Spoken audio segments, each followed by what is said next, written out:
Halos 6 na milyong kabahayan ang maaaring masuplayan ng kuryente sa tulong ng bagong diskubreng gas reserve sa Malampaya East 1.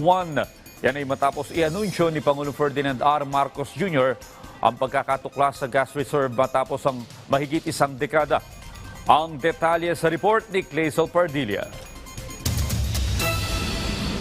Pagpasok ng 2027, pinangangambahang mauubos na ang supply ng gas sa Malampaya Gas Field. Ito ang pangunahing nagbibigay ng kuryente sa Luzon. Inihayag ni Pangulong Ferdinand R. Marcos Jr. ang pagkakadiskubre ng bagong reserba ng natural gas na magbibigay ng karagdagang enerhiya. Ito ang Malampaya East 1.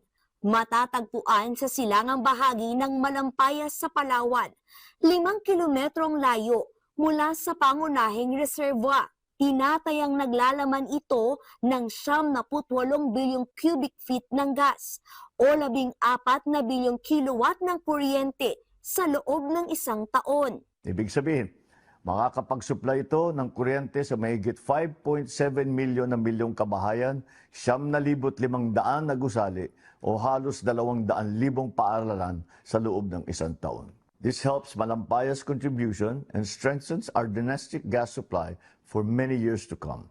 Ayon sa pag-aaral, umaabot sa 60 milyong cubic feet ang posibleng makuha mula sa balon ng gas kada araw na maihahalin tulad sa orihinal na Malampaya well.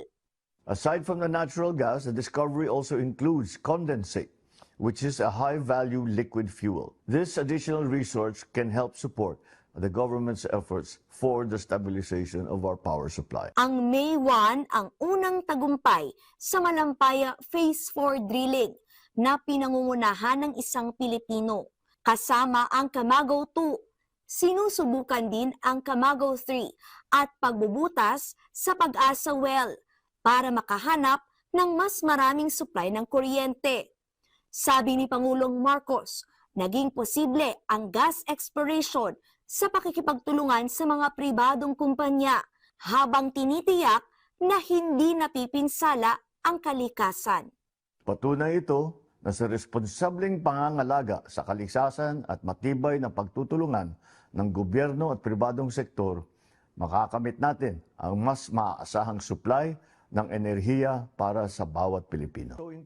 Clazel Pardilla para sa Pambansang TV sa Bagong Pilipinas.